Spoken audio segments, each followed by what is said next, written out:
Some of the hardest problems in the world exist far above the planet. Our job? To launch the smartest solutions, to protect our satellites, clean up our clutter, to propel breakthroughs in propulsion, to learn more about our place in the universe, to outpace emerging threats. Every day, the Aerospace Corporation uses the latest technologies to ensure our nation's safety and leadership in space. Hello and welcome to the Space Policy Show. As always, you can find us on Twitter using hashtag the Space Policy Show and on Vimeo in the chat box. Please go ahead and sign up for our latest news alerts at aerospace.org/policy. We have an awesome episode for you today. Both of my hoodied co-hosts here are very excited about it. It's on Space Agenda 2021. We're going to be showcasing several chapters along with Dr. Jamie Morin and authors from the Aerospace Corporation.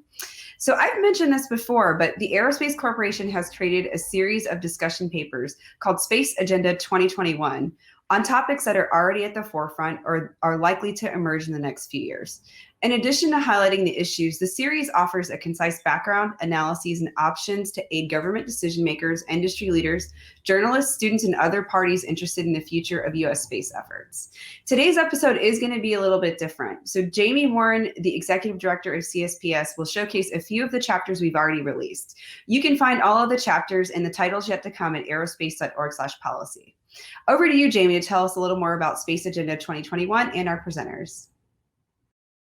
Thank you, Rebecca, and welcome everybody to what's the 40th episode now of the Space Policy Show. Today we thought we would take a little bit of a lighthearted approach to a few of the several papers that Aerospace's Center for Space Policy and Strategy is releasing as a part of Space Agenda 2021. Presidential term that's starting in 2021 is going to include the need for a lot of high-level decisions on space and space-related issues. The Aerospace has put together a series now of discussion papers that we're calling Space Agenda 2021 that are intended to cover that whole range of topics. We're really looking to get at all the topics that we see as emerging to the forefront in the coming years.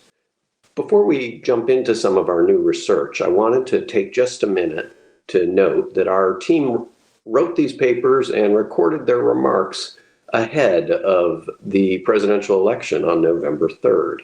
So while we are eager to support the success of the United States space enterprise, we at Aerospace are, of course, avowedly nonpartisan, and we are bringing these recommendations to the fore regardless of the outcome of elections being held, whatever candidates or parties win various elections. So this is intended to support well-informed and technically solid space policy choices. In general, we really try to be focused on crystallizing the issues that our policymakers face rather than advocating for specific policy solutions. So today we're going to hear from the authors of 4 chapters, and they're going to introduce their research and their findings at a top level. We certainly would encourage everyone to read the papers for a lot more detail. But the topics we're going to address in today's presentation include, first, what can be done to make space partnerships a core priority and a key piece of U.S. strategy when it comes to what we seek to accomplish in space. Second, what are the opportunities facing NASA's Artemis program and exploration agenda in general? Third, a discussion of Arctic issues and the way that space can support the infrastructure and national security needs as the Arctic continues to warm and the geopolitics of the region shift. And then fourth, a discussion of space traffic management and some of the other issues surrounding the increasing crowding of space, the rise of new large constellations of satellites, and how that is changing the domain and some of the challenges that the U.S. is going to face in seeking to lead a way forward for the space domain that is both sustainable and advantageous. So let's start off by hearing from our first set of authors. This is our paper on space partnership, And I wanted to particularly recognize two of the authors, Sam Wilson and Stephen Jordan Tomaszewski. The paper was also authored by Colleen Stover.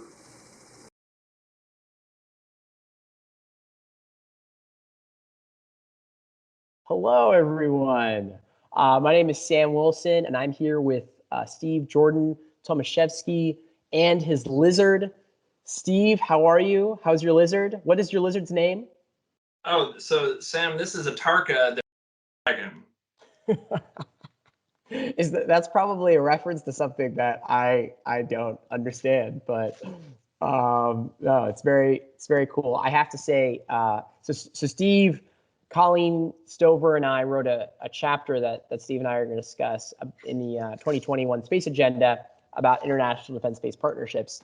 But Steve, it feels weird to talk about alliances with someone with a lizard in his lap. I sort of feel as if I'm talking to a Bond villain. So I feel as if we should be talking about how to dismantle alliances.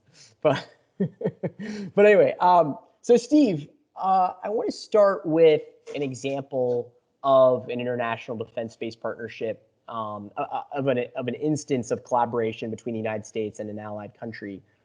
In 2019, the U.S. and Norway, and we cite this in our chapter, the U.S. and Norway agreed for the U.S. to put national security payloads on Norwegian satellites, which will be launched in 2022. And the launching of those satellites will save the United States $900 million, up to $900 million, because the U.S. is being able to leverage these Norwegian satellites.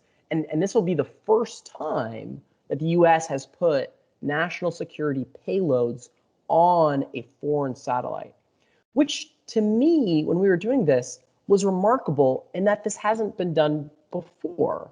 The United States has alliances with a quarter of humanity.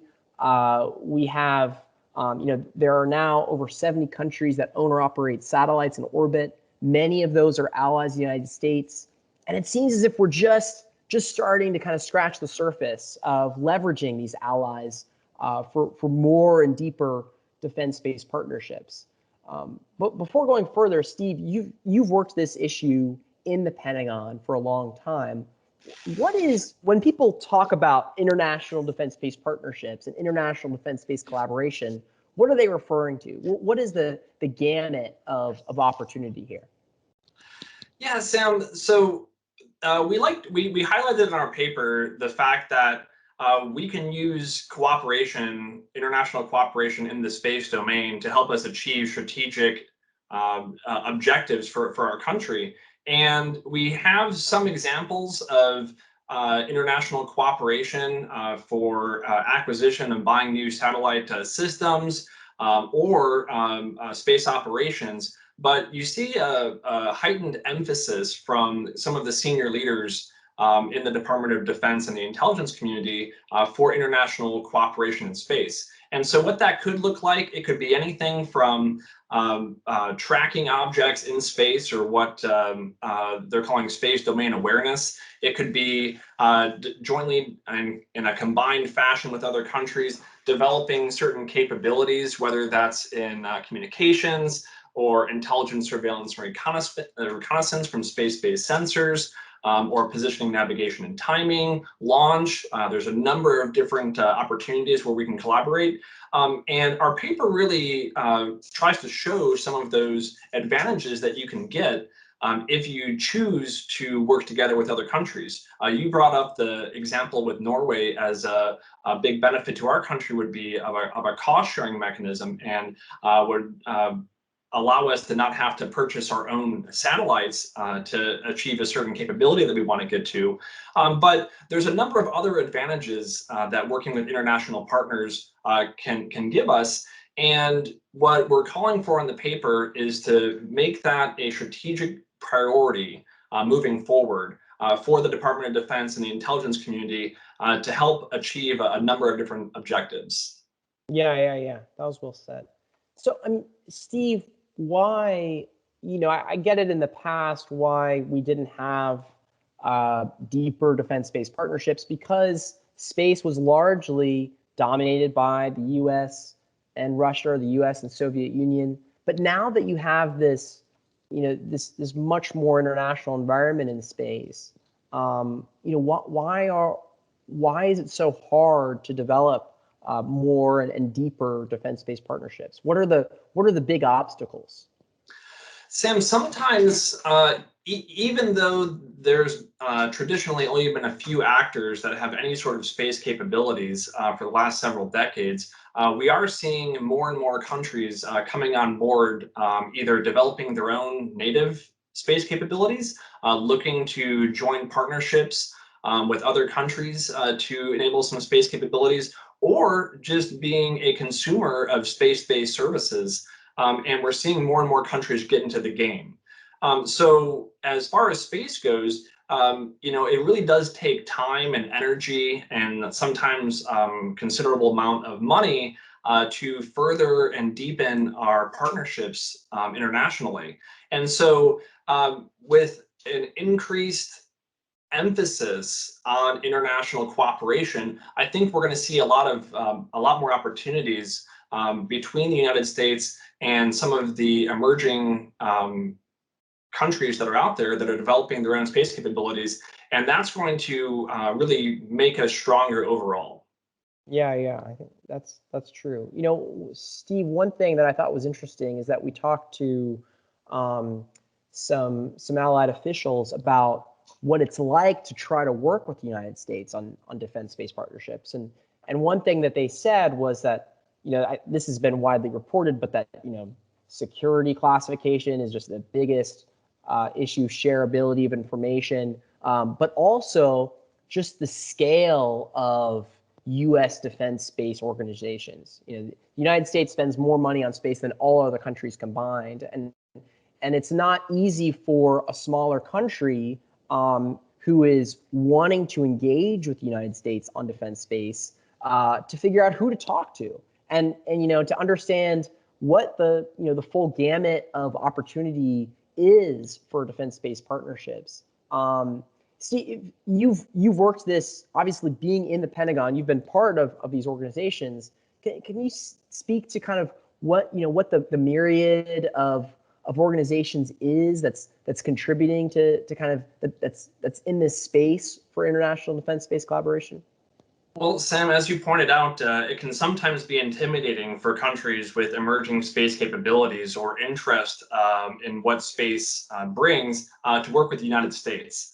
There are so many different organizations that are currently out there, and what we see happening right now in the United States is some major organizational movements and reorganization to make it what can be perceived as even more complicated for international partners to work with. And so one of the things that we did in our paper was we put together a graphic showing some of the key United States organizations and what they're responsible for to hopefully try to make it easier for those countries to understand, how to engage with the United States depending on what their own objectives are.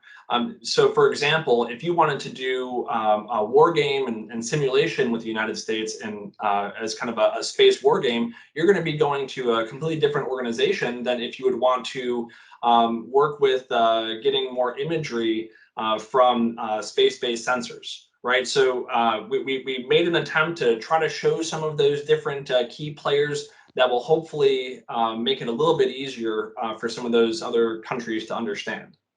Yeah, that's a good point.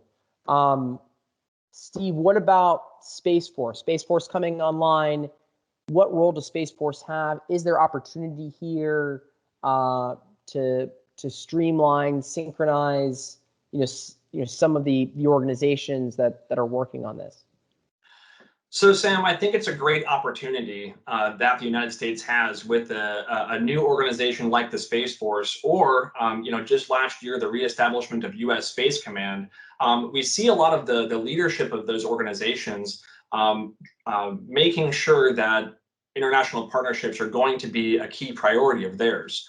We see this also reflected in some key United States doctrine and policy documents of stressing the importance of international space partnerships. So I think at this point, we're going to have to wait and see how those organizational priorities actually shake out to be fully funded and worked through. But hopefully we're going to see an increased level of partnerships happening. And this should be a great opportunity for the United States to put even more of an emphasis on international partnerships. Great. That was great. Okay. Thanks, Steve. Everyone, if you have, if you want more, check out our paper and let us know if you have any questions or feedback. And Steve, until next time, and goodbye to your mountain dragon lizard, whatever it is. Bye. All right. Sounds good. Thanks, Steve. Okay, thank you, Sam. Thank you, Steve. Appreciate that. Nice to meet the lizard as well. We have as our next paper we'd like to discuss our study on the exploration agenda, which was led by Dr. Angie Buckley. Angie's chapter is entitled The Moon and Beyond.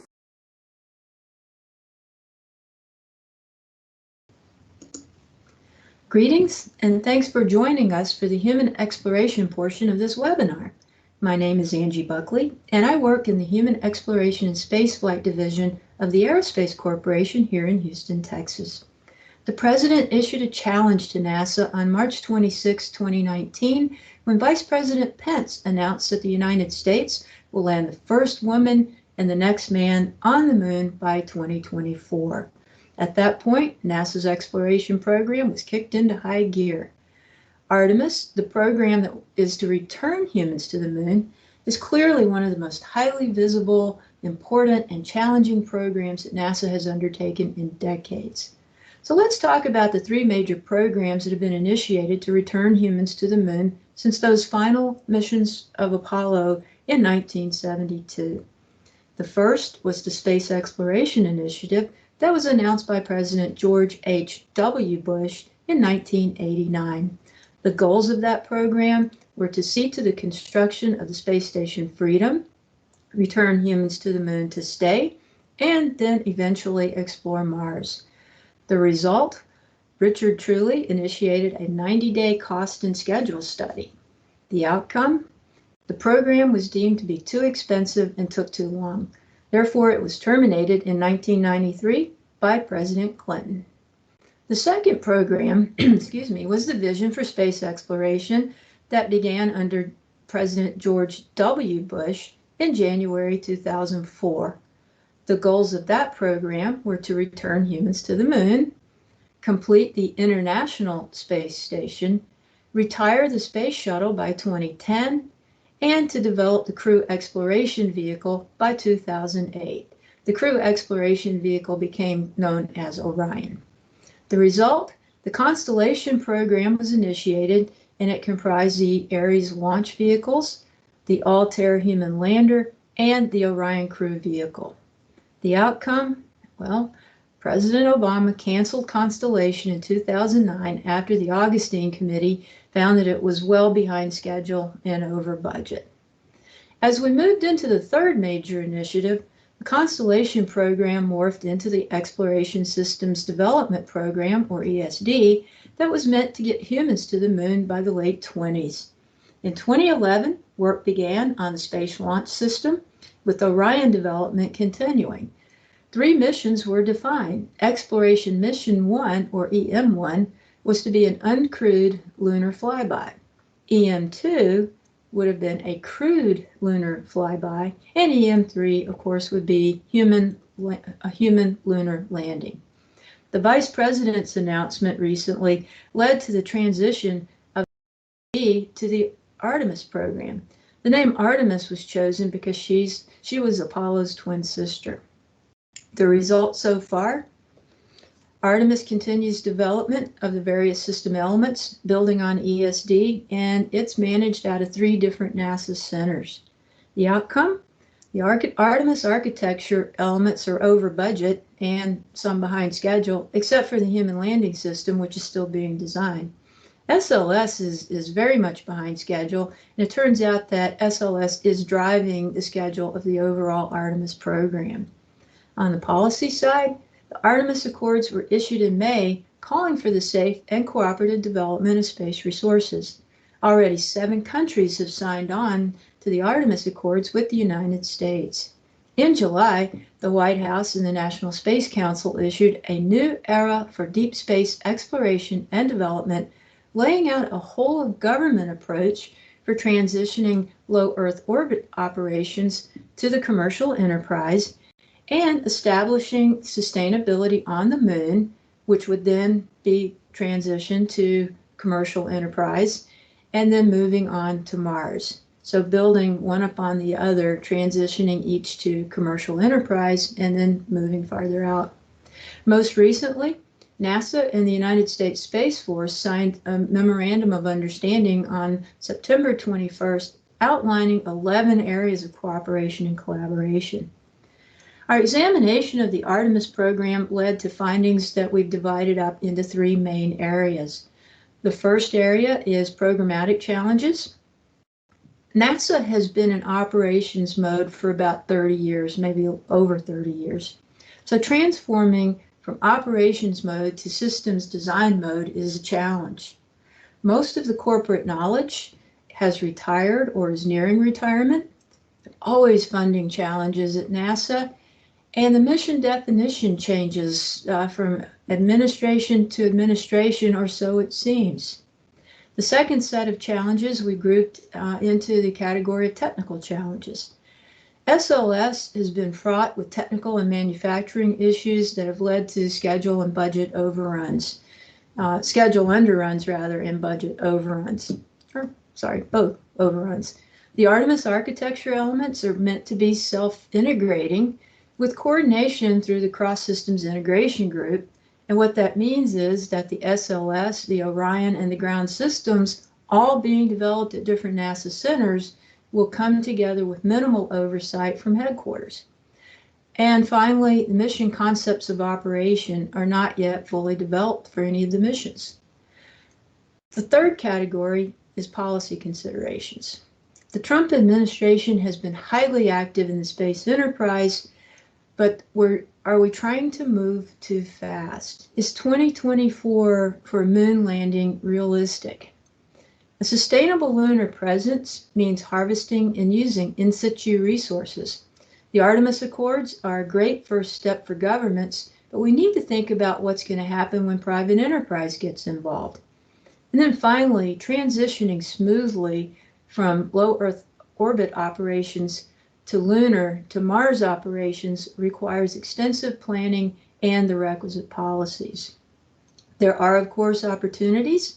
Artemis is a different program from the other exploration initiatives in that it inherently includes private enterprise and is seeking solutions from industry.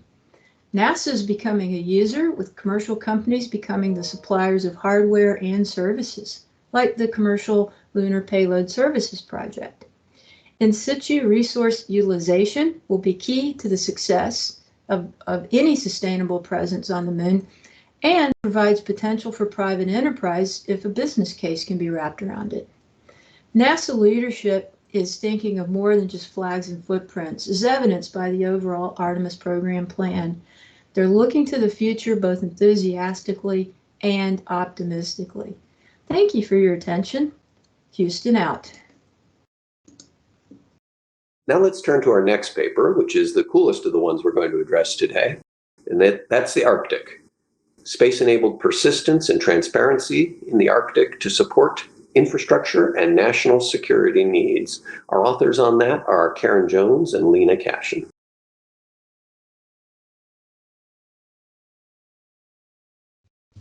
Well, hello, everyone. Welcome to the Arctic portion of our webinar. I am Lena Cashin, and this is my partner, Ursa Major. Today, I'm going to talk to you about a report that Karen Jones and I wrote about the Arctic and how space-based capabilities can provide transparency and persistence in the Arctic. Hi, Lena. I'm really glad that the Arctic is part of Space Agenda 2021. By the way, my bear, Ursa Minor, insisted on attending this webcast as well. But there's also a new bear in town, Mr. Panda. Aha. So we are going to talk about China today, which many people will think, what? China's not an Arctic country, but aha, there are some challenges and opportunities with the ice melting in the Arctic. With the ice melting, shipping traffic has been increasing. The Northwest Passage, as well as the Northern Sea Route, has opened up, and that promotes a lot more congestion up in the Arctic and competition. Both China and Russia are interested in the natural resources up there, and China is looking to figure out ways to gain those natural resources, and Russia is very interested in protecting those resources. This competition hasn't gone on for very long. In fact, in the recent past, the Arctic Council has been a very, very good way within the 8 Arctic countries.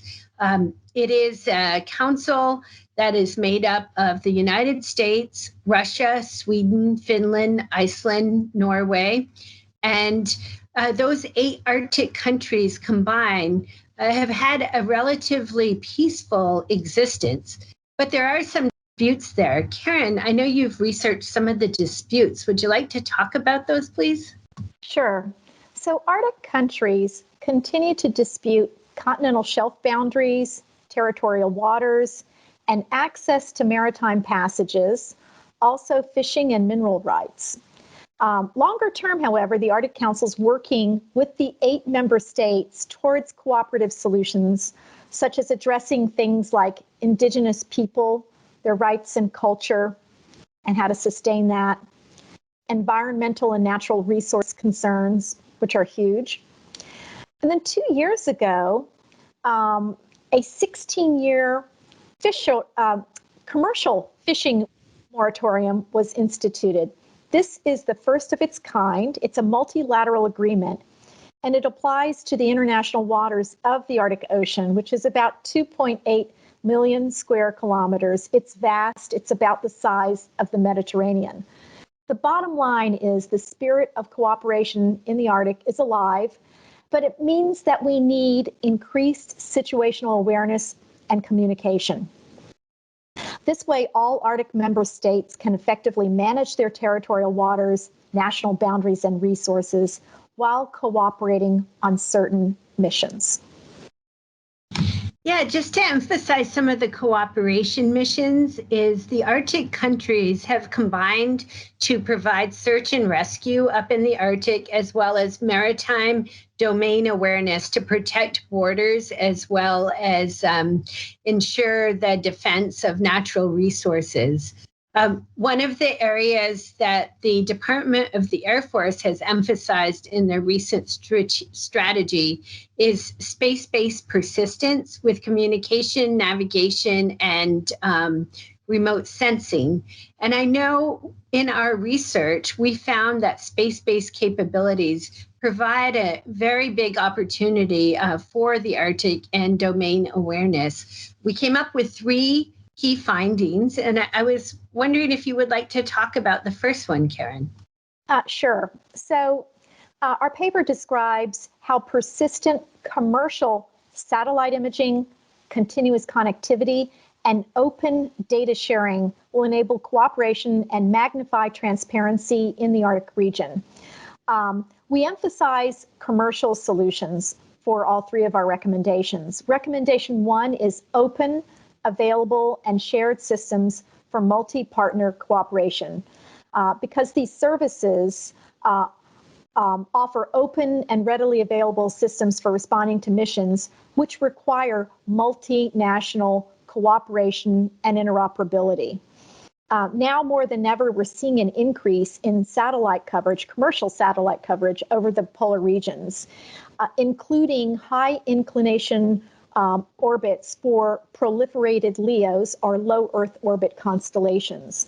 OneWeb has 72 satellites that they've recently launched in high inclination orbit, and those will provide broadband capabilities to Arctic residents. But there are other opportunities for strategically placing other types of satellites, like geostationary satellites that are opportunistically aligned longitudinally to reach to the northern slope of Alaska.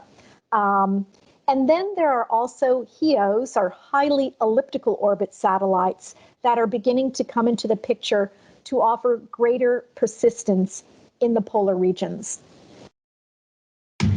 Well, thank you. So in addition to some of the space-based commercial capabilities, one of our key findings was to update our alliances and our collaboration in the Arctic. We've had a decade or century-old alliance with Canada, our neighbor to the north, but we'd also like to expand that to the other, the total 8 Arctic countries, 7 in addition to us, to really have a spirit of cooperation and collaboration in the Arctic to provide interoperability with those missions we talked about before, such as search and rescue and maritime domain awareness.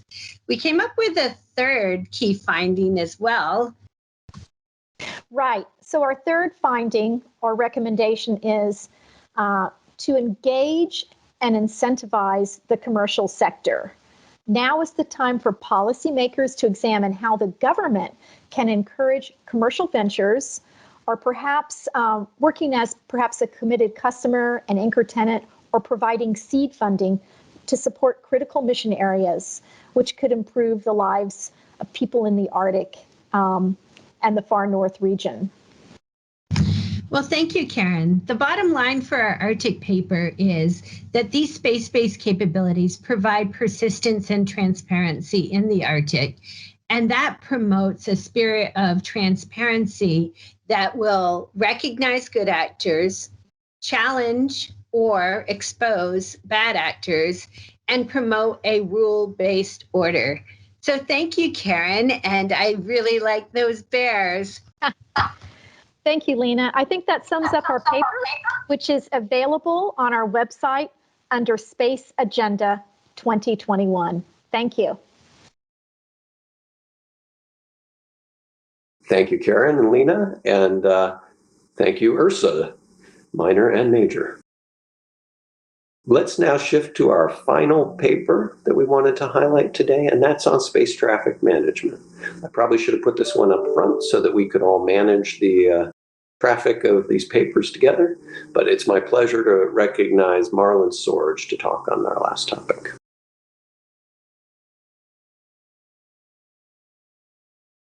Hi, I'm Marlon Sorge. I've been working on orbital debris, space traffic management, and space safety issues for more than 30 years now.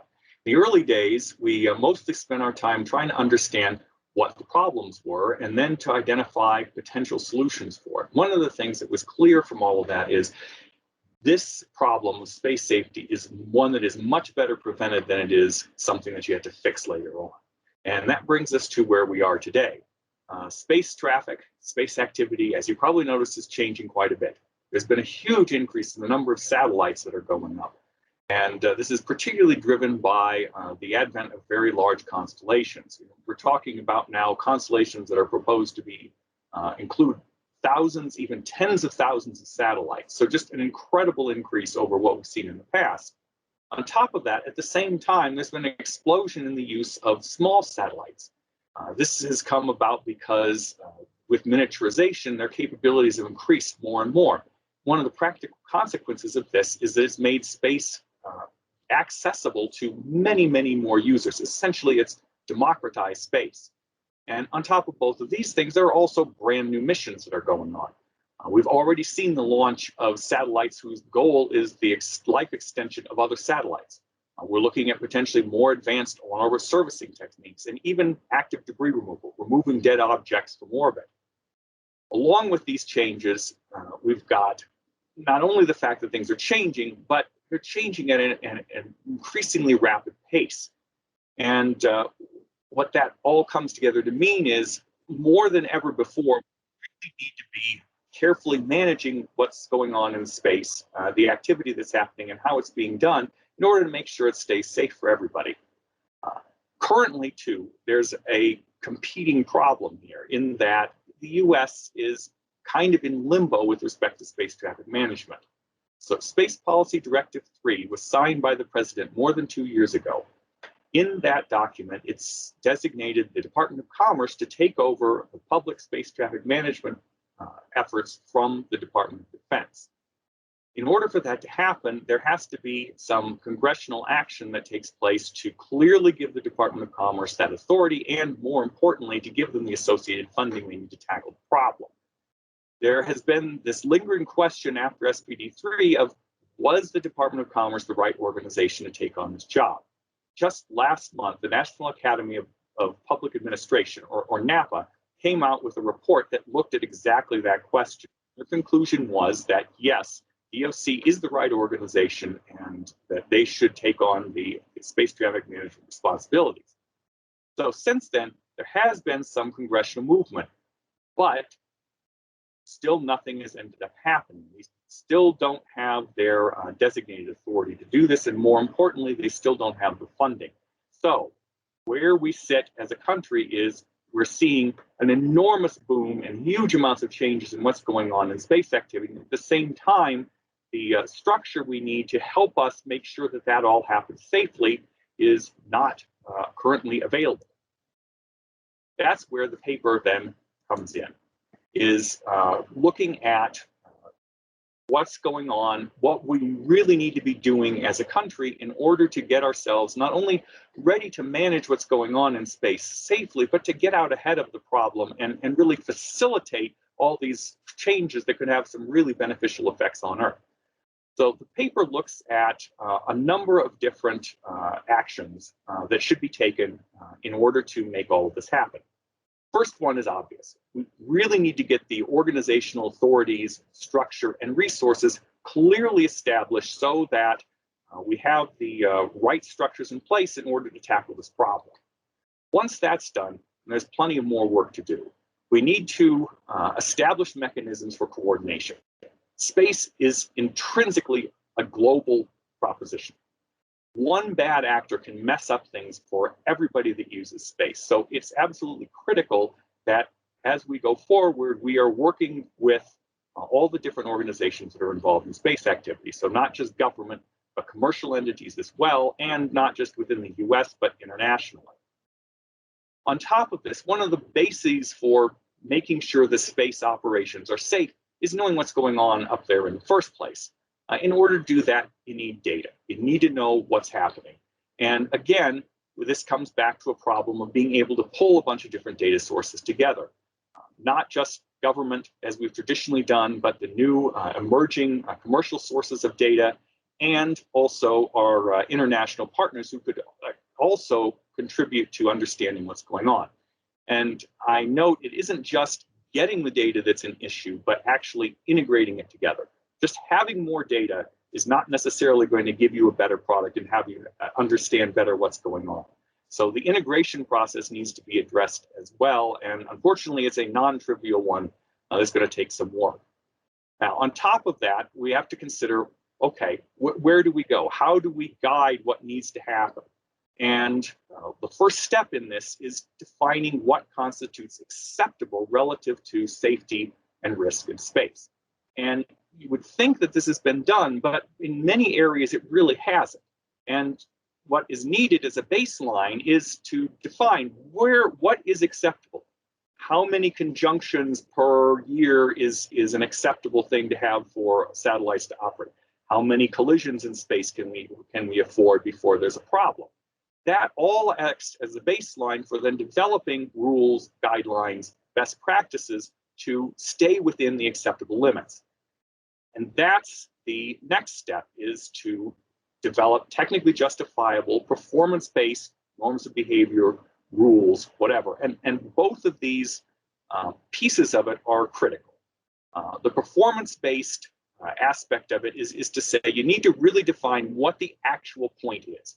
You're trying to prevent collisions, say. rather than being prescriptive and saying, put this component or that component on your satellite and do things. And the reason this is critical is because of what I talked about before. Space is changing very, very rapidly. If you have too many prescriptive rules, you can be sure things are going to change enough in a year or two that they're going to be obsolete. And then it's just a battle to try to keep up with what's going on. The other side of it is the technically justifiable. The reason that's important is because you really need to be able to weigh cost and the benefits of particular rules, particular norms of behavior to make sure that they actually make sense. And this is especially critical when you have things like commercial ventures going on, who are looking at trying to make a profit and can't afford huge excesses and doing things that are highly costly and aren't very beneficial. So a lot of work is there. And unfortunately, laying out the problem is only part of it. The implementation itself is certainly international coordination and cooperation has got to happen. It absolutely has to happen. Operations are happening from countries all over the world. The speed of change that's going on just makes it critical to have that kind of coordination. And there's also the need to balance the needs of the commercial industry, the best practices they develop, with regulations that governments put together. You need to find a decent balance that makes both keeping the operation safe and allowing the commercial sector to do what it does best and really move things along to work together. As I said, defining acceptable or safe, not necessarily straightforward. It isn't just a technical decision. It is very much a political one. What can we live with and what can we not live with? And another challenge on top of all of this is that the rules that have to be developed have got to work over a much wider range of possibilities than they had to in the past. In the old days, you would go from maybe one satellite to possibly tens of satellites if you had a really huge constellation. Now you're talking about orders of magnitude larger systems that your rules need to be applicable across. And also physically, you're talking about a much wider range of things. At this point, you're talking about satellites you could easily hold in your hand all the way up to ones that are bigger than a bus. And again, you need rules that apply to all of them, that help all of them, that are applicable to all of them. So non-trivial. Plenty of challenges here that we have ahead. And the real gist of the chapter here is just to say, look, we've got a lot that needs to get done. There's a little time to do it, so we really need to get moving and be able to take advantage of what could really be the golden age of space activity. Thank you very much, Marlon. That's a good summary of a lot of work still to be done to produce a sustainable space environment that can generate real advantage for the United States and for the human economy here on Earth. All right. Well, thanks again to all of our participants today. I've enjoyed working with them on these papers, and I hope you enjoyed hearing just a little bit about the work from them. Again, we really would encourage you to take a look at the full papers that are available at aerospace.org/policy. And we are pleased that this is just a small fraction of the multiple studies that are included in Space Agenda 2021. Thanks for joining us today. A big thank you to Jamie for being our host and to our authors for their work on Space Agenda 2021. Don't forget, you can find all of the chapters and the titles that have not come out yet at aerospace.org/policy under Space Agenda 2021. I'd like to give a huge shout out and thank you to our Tech Pubs group. Without them, we would not have been able to put any of these papers out. So thank you so much. I really appreciate it. And thank you to our production team, James Liggins and Sarah Pannoni, located in the Los Angeles area. As always, check us out on Twitter, hashtag the Space Policies Show. Sign up for the latest news alerts at aerospace.org/policy. Tune in next week for an episode on solar gravitational lenses and how we can use them to explore the universe. And until next time, take care.